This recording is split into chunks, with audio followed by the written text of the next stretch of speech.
Etepu. Welcome once again to Kemetic Legacy Today, your weekly journal of ancient African, ancient Kemetic history and spirituality. My name is Jabari Osaze, also known as Heru Jedin Ma'at Atenra. And my name is Anika Daniels Osaze, also known as Nfrka Ma'at. And today we have a special guest with us, Heru David, who was initiated into the Shrine of Ptah back in 1999 by our priest, Baba Heru Ankara Samaj Se Ptah. And he is also currently a craftsman and an apprentice at the studio of Ptah, where he's learned how to create the beautiful sa, or pieces of jewelry that we wear. We also call them emblems of our culture, emblems of protection. So we'd like to welcome you, Heru David, and thank you for being on our show today. Well, thank you. So we know that you've come here from creating these emblems of culture, creating these images that attract people to Kemetic culture. And so we believe that you were one of the best people to come in to discuss this topic that we're discussing today, which is sacred myth, sacred wisdom. Well, mind you, I'd like to assert some humility that I am not, as of yet, the one responsible for the creations that you would see if you were to check the website of the studio of Ptah. Of the works, those are chiefly done by Baba Heru Ankara Samaj Se Ptah. What I contribute, to the space is the maintaining of the order of, knowing what particular stones would go with certain pieces, and as far as the polishing and the other work, so it takes in time. You're being humble. You are his right hand. Well, he's being humble. That's wonderful. Thank you. And Baba Heru has actually been on the show as well, so viewers will know that they've had an opportunity to speak to him about his life, to hear about his life, and so certainly they'll be able to make the connection about the important work that he's doing and the important role that you've done with assisting him in bringing forth those creations. Well, thank you once again. Thank you. Thank you. So today we're going to be discussing sacred myths, sacred wisdom. And what do we mean when we say sacred myths, sacred wisdom? Essentially, people usually believe that myth is something that is not true. And so often when you talk to people about their spiritual beliefs, about their faiths, they'll often say to you, if you say that what they are practicing is based in myth, they tend to be very, very uncomfortable with that concept, simply because they believe that myth is something that is not true. Now, we're here to tell you that myth is not something that is not true. Myth is that which is always true, as opposed to history, which is something that was once true.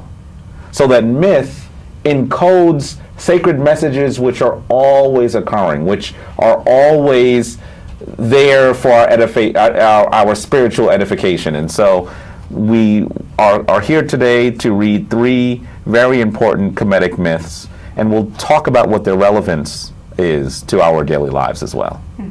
It's important to also note that in order to even understand our place in the world, many of these myths are told to give us just an inkling of where we should go, what we should do, who we should be, and how to develop. So you'll find that in many major religious texts, there'll be several different types of myths that you're reading. And we have to make the distinction between myth and history, because myth, in some instances, is more important than history because it's a continual line. It's something that is constant and it will always teach you where you should go from point A to point B. I'd also like to add that in the foundation of the linguistic origin of the word myth, which is said to be derived from its Greek ancestor mythos. The very Greek word mythos is derived from the ancient African Kemetic Nubian word of metu, or some dialects say medu or medet, which literally is the representation of the clarity of thought through word, the spoken word, as well as the written word. And what I found in the relationship of myth to its ancient Kemetic source in Metu, one finds that myth, the whole concept of mythology is that you're given a narrative which is laid out with symbolic representations of so-called deities or spiritual forces, which are usually anthropomorphized or using animals, animal forms, not to be literal in thinking, it is a talking lion. That's right. But that the concept of the principles that are inherent in a lion in the form of its might, its power, which can be conveyed as the same qualities that would be possessed within a human being, such as courage in any endeavor. That's right. That's Very right. good point. That's right. And often people who are more familiar with the myth of the three major religions today become uncomfortable sometimes when they see some of these symbols, particularly in Kemetic art. So, for example, we always have our set Heru down. Heru was always present on our set. You'll see that I'm wearing a form of Heru in Ra as well around my neck, and you'll also always see that we have Heru, the Heru statue on top of our mantelpiece here. And so sometimes people say, and your earrings. Sometimes people say, well, what's this with this bird-headed guy? What is that? Obviously, you must be worshiping idols. And I think that the challenge that they have is to be able to understand what the imagery of the falcon actually is. And so understanding what the falcon does in its daily life, in its natural form, in its integral form, then we get a better understanding of what they're saying about those principles that we must emulate in order to be divine like Heru. Well, I find the slander of what has been said about our ancestors and those of us who seek to resurrect the traditions that our ancestors have left for us. What I found in the slander of saying that we were worshippers of idols is that it's a misnomer. It's to misdirect us from comprehending that our ancestors were worshippers or studiers, scientists of the ideals and principles of nature. Wonderful, wonderful. With that, I think we should just jump right into it. Okay. And for the viewers at home, you should know that this is going to be a reoccurring feature of Kemetic Legacy today, because we believe that we must become more familiar with these great sacred myths so that you're able to be conversant with them, just as we're conversant with great myth in all the other major religious traditions. And so with that, I believe, Ma'at, Anika, you're going to be beginning? Yes, and I'll be reading 4 short selections from the Hosea. You'll realize it's one of our favorite texts, and if you've been watching the show regularly, we've taken some of our affirmations from this text. And the passages that I'll be reading will be a focus on one or a few of the creation stories. Realize there were many creation stories told in many different ways, but this one in particular may sound somewhat familiar to you, and we'll get into that after I finish reading it. Okay. Ra's description of his creation. Thus said Ra, the Lord of all, Lord of the utmost limits, after he had come into being, I am the one who came into being as Keper, he who comes into being and brings into being.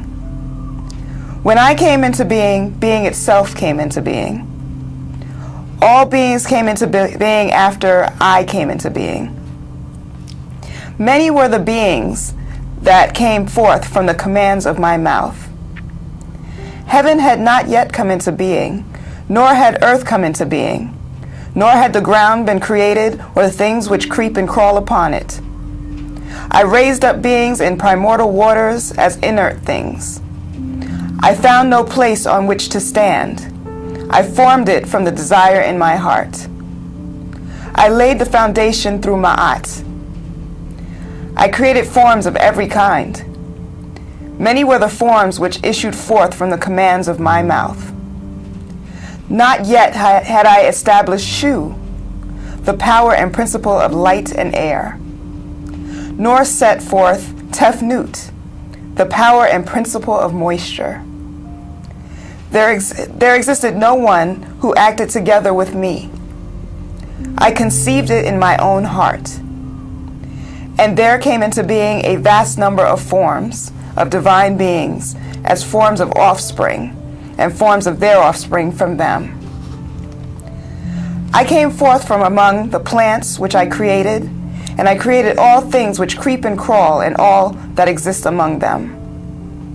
Then by the power and principles of light and air, and the power and principle of moisture, heaven and earth were brought into being. And by earth and heaven, Asar, Heru, Set, Ast, and Inbet Het were brought into being from the womb, one after another, and they gave birth to the multitudes in this land. My next story is the creation of Ra as Ptah. It is Ptah, a form of Ra, the Most Great, who has given existence to all the divine powers and to their essences through his heart, mind, and tongue. Thus it came to pass that the heart, mind, and tongue ruled all the other members through teachings that Ptah as Ra is within every body as heart and mind, and within every mouth as tongue, and all the divine powers of all humankind, all cattle, of all creeping things, and of all living things. And he thinks as heart and mind, and commands his tongue whatever he wishes. Ptah's company of divine powers are behind him as teeth and lips, and are the teeth and lips which establish the things of all things, and from which came forth Shu, the powers of light, and from Tefnut, the powers of moisture, and brought into being the company of divine powers themselves. The seeing of the eyes, the hearing of the ears, and the breathing of the nose are communicated to the heart and mind. And the heart and mind cause all perceptions to come forth. And what the heart and mind think and wish is declared by the tongue. So were all divine powers created, and the company of divine powers completed. Indeed, every word of God came into being through that which the heart and mind thought and the tongue commanded, as said by Unter. Thus, by means of the word, all faculties and qualities were fashioned and created, which furnished all food and yield all nourishment. And thus, justice is given to one who does what is loved, and punishment is given to one who does what is hated.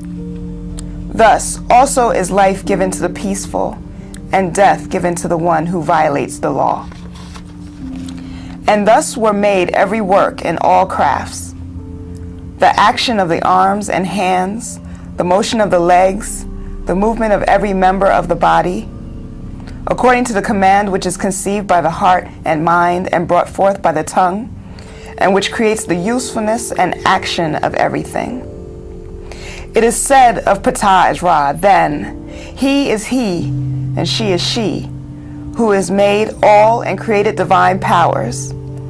He and she is Taten, the risen land, who produced the divine powers and from whom everything came forth. Food and provisions, divine offerings, and every good thing. Thus, it is recognized and understood that he and she is the mightiest of all powers. And after he and she had created all things and all divine utterances, Ptah was pleased and rested. My third story, the 4 good deeds of the Creator. These are words spoken by him whose names are hidden, the Lord of all, as he speaks before those who silence the storm during the sailing of the company of Ra. Hail and peace, I repeat to you the 4 good deeds which my own heart and mind did for me in the midst of the serpent coil of evil, in order to silence the turmoil. I did 4 good deeds on the threshold of the horizon. I created the 4 winds so that every person might breathe in his or her time and place. This is one of the good deeds. I created the great flood for irrigation so that the humble might benefit from it like the great.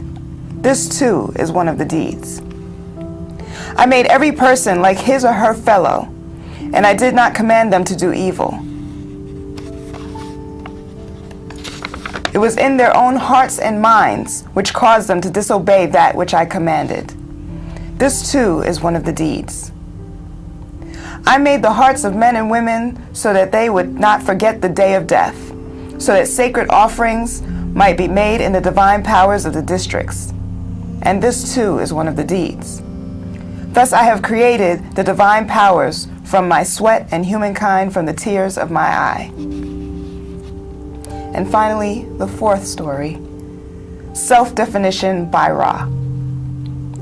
And His Majesty Ra, Lord of all, spoke to Ost, the Great, saying, I am He who made heaven and earth, and knitted together the mountains and created all that existed upon them. I am He who made the primeval water and caused heaven to come into being. I am He who made the male and female so that the joys of love might come into the world. I am He who made the heavens and the hidden places of the two horizons so that the souls may dwell in them. I am He who, when He opens His eyes, it becomes light, and when He closes His eyes, it becomes dark. He at whose command the waters of the Hapi rise, and whose name the exalted ones do not know. I am He who creates the hours so that the days come into being. I am He who initiates the New Year festivals and creates the water who floods into the Hapi. I am He who made living fire so that the works of the houses might be performed. I am Keper, the bringer into being. In the morning Ra, the Most High and glorious at noon, and Atum, the complete one in the evening. Twa'u. Thank you. There's so much that can be said about those four stories that the wonderful Maulana Karenga, who we hope to have on the show one day, by the way, put together into what he calls the Book of Knowing the Creations of Ra's Patah. I think that it's beautiful. Often, what happens when these great myths have been translated before is they actually remove all of the spiritual meaning from it. Sometimes you look at the translations and they just are very flat, and so his translation adds so much more movement, so much more spirituality, I'd say, into it. And so we're really pleased that he was able to bring this forth. And so, folks, thoughts about this particular group of myths? You look like you wanted to say something, Anika. Well, I know earlier I'd mentioned that it's going to sound familiar to some. And if you're familiar with Genesis in the Bible, I'm sure a lot of what I just read sounds very familiar to what you've read within Genesis. I mean, and of course it would, knowing that these texts were told thousands of years before the Bible had even been written. So it's important to know where your sources are coming from. Well, what I'd like to expound on is from hearing you read the passages where they where it refers to the relationship of the heart as traditionally the place where contemplation, thought is cultivated, being that usually we never, in this modern age with the way we're given the idea that thought relegates in the brain, and traditionally our ancestors saw that the heart is a source for what we should comprehend is the source of certain powerful thoughts, in that usually we keep in mind that the heart is connected with emotion, and how emotion is in a sense a very powerful creature. Right. That our ancestors have even laid a teaching that one must learn how to balance and have control over this great force, this great force which is capable of creating into existence from the mere thought, the passions, the feelings. At the same time, unchecked can also bring destruction. I think one of the things that I found to be amazing about this particular piece is Ptah comes forth.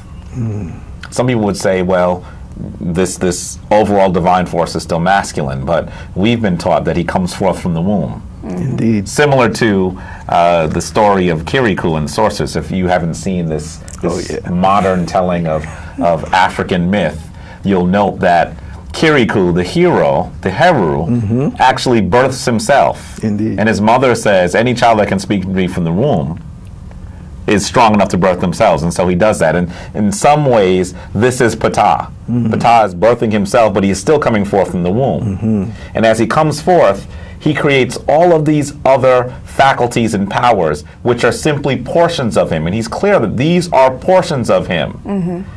He even goes as far to say that all of the world that was created was his sweat, and humankind were his tears. And so we're talking about, first of all, a monotheistic vision of the world. Not that there's anything wrong with polytheism, but to describe the Kemetic understanding of the world as polytheistic is to misunderstand, is to misrepresent exactly the way they viewed their world. But one of the things I thought was interesting is he does not create Ma'at. No, she already exists. Ma'at exists with the creation of the world. And so Ma'at, being the order of the universe, means that as soon as the universe is created, it must be created upon an order, and that order is Ma'at. And so I think that that's also something that I thought was very, very curious. Very curious. Well, even if you want to look at it from a linguistic or literal sense, the word nter includes both the masculine and feminine aspects of the language, the T being the feminine principle and the R being the masculine principle, and nter meaning the word for creator. So in the word for creator itself, it includes man and woman. And when you're reading the story, you see that man and woman were created simultaneously. One didn't come before the other. That's right. So that's an important thing to know. That's right. That's right. One of the other things that I think we should mention, and I think that Heru David was getting into this a little bit, the concept of the thought, and this is the thought from the heart, being the predecessor to all action. Now, I know that when I learned about ancient Greek thought, one of the most important concepts of ancient Greek thought was the concept of the logos, the concept of the divine word that creates all things. And we were told that that was the beginning. This concept that comes out of ancient Greece actually is one that we see in Christianity, and that it first began in ancient Greece. But clearly reading this, it is absolutely evident that this concept of the divine thought being the predecessor to those things that come after is actually a Kemetic concept. And so I think that that's also something that's beautiful. The concept of logos is not one that is Greek, although that's a Greek word. The Kamites did believe that the divine thought had to create all things. And you could even think about it, even today we talk about the importance of people who are successful thinking, envisioning things before they occur. And so in some ways what we are doing is we are trying to access that divine thought, the power of divine wisdom prior to doing all things. And that's how we've heard stories about Michael Jordan imaging his ability to dominate the game of basketball before actually doing it. And many people are able to do that. And so we're talking once again about this principle. What we find in that very book that Anika is holding bears the very name for the concepts which fuel what is in the term logos, in that the name, the concept of the Husia, right, which is actually a double compound word from two Kemetic terms or words in the language of Hu, which is the divine articulation in speech, and Sia, which is the clarity of thought. And so those usually two translated elements. as knowledge is the way they translate it, but it's kind of a literal translation of it, really. Well, it's used to refer to like insight. You know, in that knowledge has various streams of the way it comes into being. there's a lot more that we could say about this particular one, but I think that we should move on to our next myth. And I believe, Heru David, you're going to read that one, correct? I will attempt to. And tell us what you're reading from. And Okay, I'm reading from what our ancestors in the Meduneter called the Reu Enpert Emheru Enger, which literally translates as the book of the coming forth into day from the sleep of night. It's this book, which would bear a synonym in short form as the book of awakening, the book of enlightenment, which has been misnomered as the so-called Egyptian Book of the Dead, when the whole idea is that this book was geared, well, the misnomer came from when the Egyptologists broke into the tomb and they saw the scrolls that were, or the parchment that were laid at the resting place of our ancestors, and the term of the Book of the Dead, you know, stuck a book or scrolls next to a dead body, a corpse. That's right. When the whole idea inherent in the name of certain chapters our ancestors left leaves us to comprehend philosophically that this is a book to resurrect. That's right. A situation that currently the world suffers, a state of mental, spiritual death from comprehending its origins of every single aspect of science, spiritual, religious tradition. The ancestors left us tools and keys how to awaken. That's right. You know, that's and right. bring This divine forth spirit. Life. That's right. That's right. Once more to our whole being. So which chapter are you reading? Well, I will attempt to read from the chapter which contains the oracle of the affirmation of the divinity or the sacredness of our body temple. These were teachings that was to help us comprehend and relate divine forces which are in seeking a custodianship of certain areas of our body. I shall begin. I shall attempt to begin. Mind you, I left my glasses. As many people Or do. they left me. When they I am the divine knot within the olive tree, doubly beautiful of splendor, more than yesterday. I am Ra who establish those who praise that which is in Ma'at. I am the divine knot within the tamarisk tree, beautiful of splendor, more than yesterday. My hair is of Nu. My face is of Ra. My two eyes are of Hetheru. My two ears are of Apwat. My nose is of Kentsheps. My two lips are of Anpu. My teeth are of Kepera. My neck is of As. My two hands are of Kenemu, the molder of Jedu. My forearms are of Nit, lady of Saul. My backbone is of Setek. My phallus and my womb is of Astenasar. My reins are of the lords of Ker Abu, which is actually the ancient name for the city known as Cairo today, which is the, well, I'll return. My chest is of the mighty who set reverence in the hearts of men and women. My belly and my backbone are of Sekemet. My buttocks are of the 2 eyes of Heru. My hips and legs are of Nut. My feet are of Ptah. My fingers are of the leg bone. My fingers are and my leg bones are of the living Aratu, the Uraeus. Not a member of me is without divinity.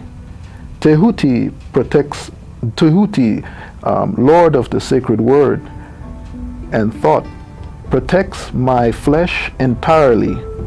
I am Ra every day. Not shall I be seized by my arms, not shall I be carried away by my hand, not shall men do harm unto me, nor shall I face the loathing of the Neteru, the divine ones. I come forth advancing, unknown is the name. I am yesterday, seer of millions of years is my name, traveling twice along the way of Heru, the judge. Wow. Now, I don't know of a more powerful text that can be read. It is such a powerful, powerful text for you to be able to think of every portion of your body As divine. as divine. Every portion of your body. Now, would there be inappropriate relationships with people if we thought that our womb and our phallus were divine? Or does that happen because we think that they are in some way evil, and so we do evil things with them? I think that it is so powerful to think of every section of your being as divine. And I know in my own personal study and spiritual revelation, I'm still not clear what each of the divine members that are described and what their relationship is to that particular portion of the body. I think that we're going to have to continue to do much study to be able to understand it all, but it's just powerful to me. What are your thoughts, folks? I think it's also important to realize that all the answers that you seek are within self. Because if you see yourself as a divine being, as part of a global divine being, then when you pray, when you seek the answers, when you look for the knowledge, you'll realize that they're already there. And I think that's what some of the problems we face are today, that we're so busy looking outside of ourselves for answers and not connecting ourselves to the divine, thinking that when we're praying to something that's outside of who we are, that it's something, someone in the sky that's invisible. It's actually something within us. And if we all tune into the same frequency, we all become divine beings, and we all return to one source. We are dealing with something that is very, very heavy. And often we'll hear Egyptologists say that the people of Kemet did not have true science, and they had more myth and fetishes. And so they actually are only arguing this because they don't have a deeper understanding. And that any spiritual belief occurs on many different levels, and certainly one of them would be the level of simply those things that can be objectified, simply those things that can be seen, and then there's a deeper understanding. And so in any spiritual faith, those two things are occurring simultaneously, so that if you speak to someone who has not necessarily been initiated but still follows the trappings of a particular religion, they would be familiar with the things that you see. But then, of course, you talk to folks who have been studying these ways for all their lives, and they understand things on a different level. I often, when I have conversations with family members who are Christians, I often have a conversation with them, and they'll say they're not familiar with what I'm referring to, and I say, go ask your priest. And invariably when they ask the priest has an understanding of what I'm talking about. And so eventually they've come to the understanding that all things occur on many different levels. And so that's exactly the way that the Kemetic faith operated well, if I can even call it a faith. But the Kemetic understanding of the world existed. So this is the same thing that I think happens when we see people looking at Egyptologists looking at the Kemetic faith, the Kemetic understanding of the world, and saying, well, they had this blinding array of gods, and so it's so hard for us to understand it when in actuality they're talking about the blinding array of the power of one divine force. And if this one divine force is omnipotent, that has power over all things, you would assume that we should be able to describe it in each of its different practices. And so that is what our Kemetic ancestors were doing. And so that, does it become confusing? Yes. And the power of the divine is confusing for us to understand as well. These people who, as we are individuals that are so tied to this physical form, we have trouble understanding that which exists outside of it. And so it's very, very powerful to look at it in that manner. We have another myth to read. The story of Ast, Asar, and Heru. And in this story of Ast, Asar, Heru, I should say that it has been told in many different manners, in many different ways, but what we're going to attempt to do here is combine them all. So this particular description is one that has been authored by me in understanding of all those different explanations of it. And so we begin with the story of Ast, Asar, and Heru. How beautiful was Asar, the son of Nut and Geb. He was the finest man in the land. He has skin as dark as the soil of the new flood, limbs as strong as a great cedar tree from Lebanon. And he was wise enough to defeat the mighty in a game of Senet. His charity was also divine. As Asar became the first ruler of all of Kemet, his first act was to lead the people out of chaos. He taught the people how to bring water to the distant parts of the land. He taught the people how to grind grain to make bread and how to care for the grape to make wine. He even taught the people how to read, making the great plant of the northern marshes into beautiful sheets of papyrus to write the utterances of the Netiru. Oh, how beautiful was Asar, the son of Nut and Geb. Asar took as his great wife the wondrous Ast. Oh, how beautiful was Ast, daughter of her mother Nut and her father Geb. Ast's face was as beautiful as the first lotus peeking above the Hapi with the first rays of the sun.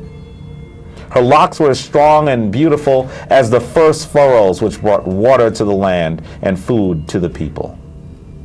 Oh, was Ast, the daughter of Nut and Geb, wise. It was she who knew all the names of all the Netiru, all the divine creation. Without Ast, Asar would never be king, for she was the very legs to the throne upon which he sat. In all her wisdom she ruled Kemet at the side of her divine reflection Asar. In their hands all things were good. What if the rays of the sun do not shower upon the fields? What is the Hapi if its refreshing waters do not quench the thirst of the wandering traveler? Asar decided that the wealth of Kemet should be shared with those outside the kingdom. He knew that his people would continue Ma'at, as they would prosper as his queen Ast would keep the people in the land. Oh, Ast was as nurturing as the great vulture to its young. Unfortunately, while Asar was away, his brother Set felt that he should have been left to rule. After all, was he not the son of his mother Nut and his father Geb as well? Was he not the force behind the soldier which defended the land from its enemies? No, this could not, would not happen under the careful watch of Ast. Set was the burning force of the sun. Yes, the sun's rays grew the grain which fed the children, but it also burned the crops in times of famine. It could scorch the earth, stealing its plenty. As Asar returned to Kemet, a joyous roar came upon the black land. The people flooded the streets, and what a gracious feast was held by Set, brother of Nut and Geb.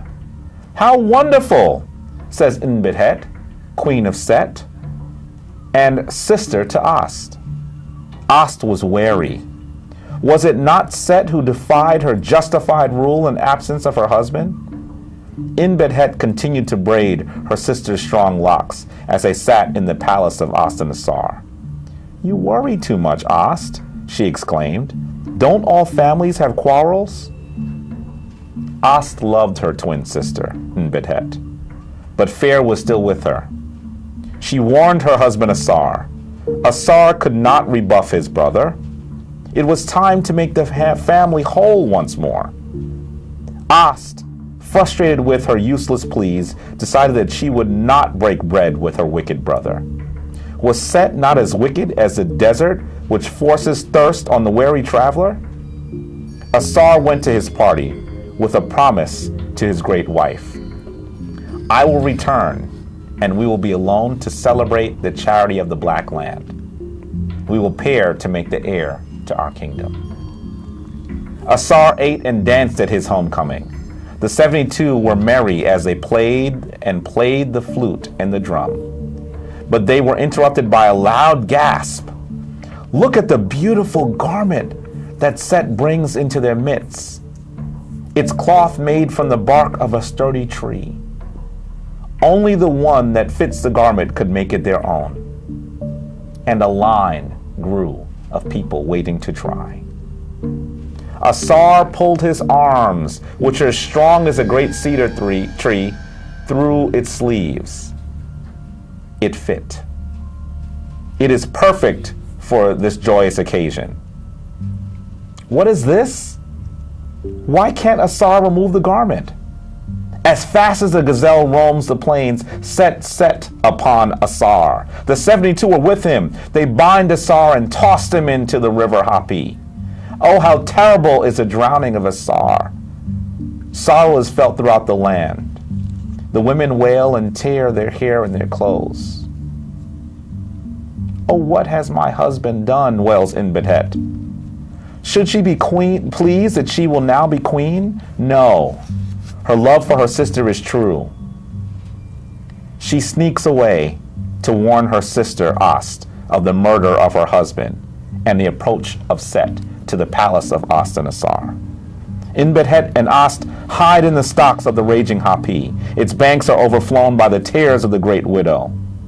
Ast tears are twofold, for her husband's death is nearly too much to bear, and there cannot be an heir to their kingdom. Oh, how deep is the sorrow of Ast. Oh, how wicked is Set, as wicked as the merchant who cheats the scales. Wait, cannot Ast bring Asar back from the land of the Westerners, the land of the dead? Is she not she who knows the names of both the large and small creeping things? These words can animate. Realizing the flight of the great widow, Set retrieves the body of his brother and tears it into 14 pieces. Let's see if her words can bring him back to life with the pieces of his body strewn all over the land, says Set. Many times has a baboon greeted the rebirth of Ra on the eastern temple of the sky. Is that Ast? Would the queen wear rags of a peasant? Would she make her bed wherever the hay is bundled for animals? Her locks are no longer as dark as the sky when Ra is still in his mother's womb. They are as gray as the ash of spent twigs on the flame. Who is this woman that accompanies her? Is she not the new queen of the Black Land?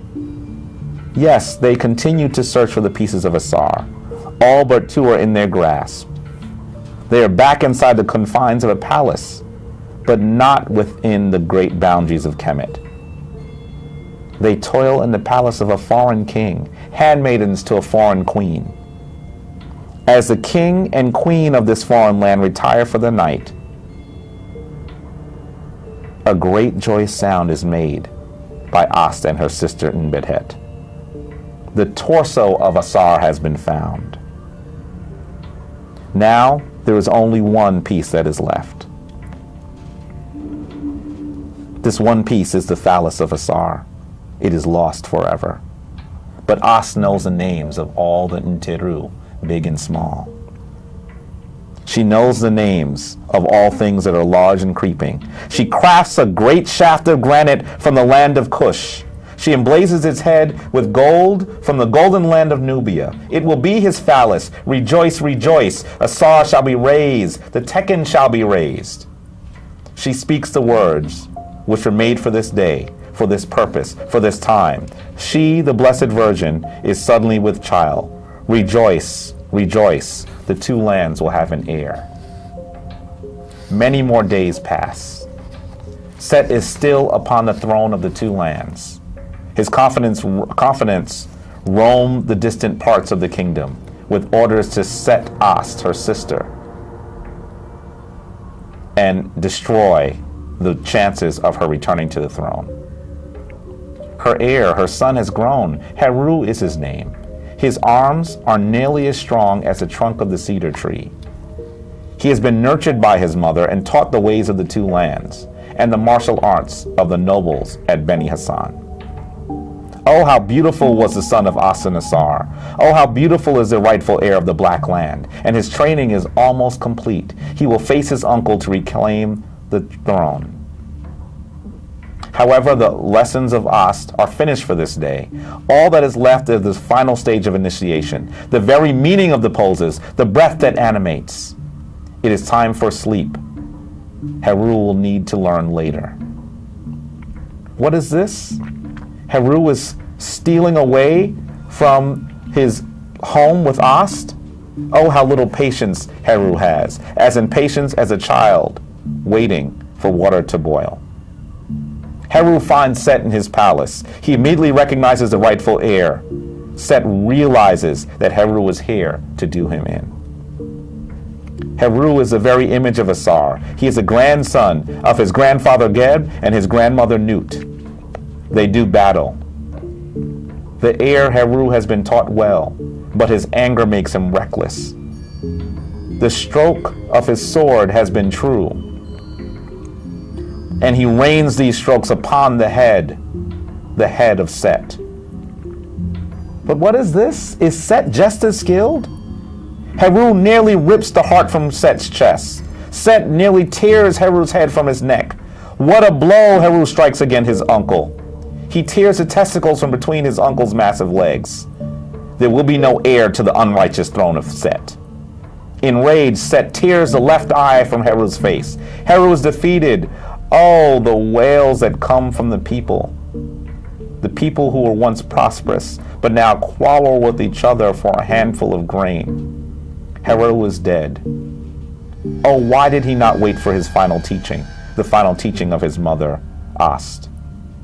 His body falls into the reeds of the Hapi. Set is searching for the lifeless body of his murdered nephew. It is nowhere to be found. Where is the body of the rightful heir of the two lands? Where is Heru? Who has taken his body? Tehuti, the man of wisdom, has taken the body of Heru. Is Heru not dead? Tehuti is the recorder of the divine words, the tongue of Ptah, the tongue of Ra. Could he know the Hekau, the great words, to restore Heru to life? But even so, could a blind man do battle with Set? Tehuti restores the eye of Heru, the Ujat, the eye, the portal to divine wisdom. Heru is stronger. Heru is ready. Once again, he meets his uncle Set. Oh, how wicked is Set, the son of Newton Geb. As wicked as a hippopotamus which steals the baby left on the banks of the great river as his mother beats their clothes against a rock. Oh, how righteous is Heru, as righteous as the incense brought by the expedition of Hatshepsut into the land of Punt. The battle is pitched. Set is strong, but Heru is stronger. Set sends a blow. Heru was like water casting against a solar bolt, fluid but fierce. His uncle is battered. His uncle is bruised. Is this the same boy who lost the battle to his uncle? As Set is laid out, Heru remembers the murder of his father. He remembers the wails of his mother. He remembers Ast in rags. He remembers the people groveling for food. Heru raises his sword to end the life of Set. All of the Neteru in the Hall of Ma'at await the final fall of Heru's blade. Will he end his wicked uncle's life? Heru does not kill his uncle. He cleaves the crown from his unworthy head. Who will decide the rightful ruler of the two lands? Who will decide between the two combatants? The very hall of the Ma'ati, the hall of the Neteru, will have to decide. The wrangling of the Neteru continues into late hours of the night. Should Set be declared the ruler of the land? He was strong and ruthless. Should Heru be declared the ruler of the land? He was the fearless son of Asar. As pleaded for her son, but the Neteru argued to a stalemate. Oh, how long will the people of the two lands have to wait for a leader to lead them back into greatness? Who will break this stalemate? The final Neteru will decide the ruler of the two lands. He will decide who will sit on the throne. The people of the two lands eagerly await the decision. Who is the final Neteru which must come forth? What? Tehuti is the final Neteru, the wise mentor of Heru, the divine scribe of her and husband of Sheshat, the lady of great secrets. He who provided Heru with the Ujat, the great eye of wisdom. Tehuti chooses Heru. The people of the two lands rejoice. The flying things salute Heru. The creeping things salute Heru. All the land salutes Heru. Heru is victorious. He turns into the largest falcon of golden feather and flies into the sky in celebration of his father. Asar is proclaimed ruler of the afterworld. His heir is the ruler of the two lands. Ast is victorious. Quietly she smiles. Her son is truer voice. Her son is Makeru. Etepu. Wow. There's so much that could be said. My rendering of the story of Ast, Asar, and Heru. Very good, very good. Well, I mean, you dealt with so many issues. Well, for one, we witnessed the first true story of the Immaculate Conception, where As couldn't find the final piece, being the phallus, and having to recreate one and recite or chant the words of power, what we call the Hekau, in order to be able to bring life forward and to bring into the true heir of the two lands. And because this is a prime myth, you can hear, if you've been indoctrinated by stories in Genesis, such as the fight between the two brothers. It seems like the biblical narrative always shows you a situation where two brothers are at odds, from your Cain and Abel, your I hope I'm getting this right, Jacob and Esau. You always find that within these Shemitic Judeo-Christian texts, you always find in some form of enmity, trickery between two brothers. And yet when you do not acknowledge that the foundation of much of the world's cultural exposition, storytelling, had its roots from the Nile Valley, and as African humans migrated throughout the world, and provides the seeds of these common threads. You know, you find that, you know, you go to the north among the Teutons, the Germans, the Norse, the same story of trickery of one brother to the fall of another, such as Loki versus his brother Balder, who represents Asar of the Northerners, you know, who falls before the trickery of his brother Set. And here comes the Redeemer, Thor, who is nothing but a Germanic representation of Heru. And so wherever you go, you find that throughout the ages, these stories are just continually retold. Right. But these, of course, are the earliest stories. These are the prime. These are the earliest stories. But in some sense, the primitive stories. And when I say primitive, I'm not meaning it in a pejorative sense. I mean it in the Latin sense of it being the root. This is where it all draws from. And in this story, we see resurrection. We see the resurrection of Asar. We see, once again, the great battle, as you mentioned. And in some ways, it's really important that we don't see the destruction of Set, that Heru and Set actually must be one. And so with that, I'd like to say that for the viewers at home, if you thought that we were going to give you all of the answers to the story and describe all of this to you, you're wrong. Let us know what you're thinking. We'd like for you to email us. Email us at info@centerforma'at.com. Visit us at Facebook and leave us messages. We have 2 Facebook pages. One is Center for the Restoration for Ma'at, and the other one is Kemetic Legacy. And we really want you to be able to talk to us about this myth and all the myths that you've heard. Tell us what the meaning is to you, and let's enter a dialogue, because certainly this is about using these great stories to live. And so we hope that you're not simply sitting there waiting to hear the final answer. We don't have the final answers. It is only together, as the 14 pieces of Asar must be united, we all must be united. It's only together we will have the answer. So please, contact us. And thank you, Harold David. And thank you, Harold David, for all of your incredible insight into these great myths. And trust me, folks, you'll see him again. With that, we want to say that the divine force in us greets the divine force in you, and that we hope that you'll look forward to seeing additional episodes of Kemetic Legacy Today, your weekly journal of ancient African and ancient Kemetic history and spirituality. Hetepu.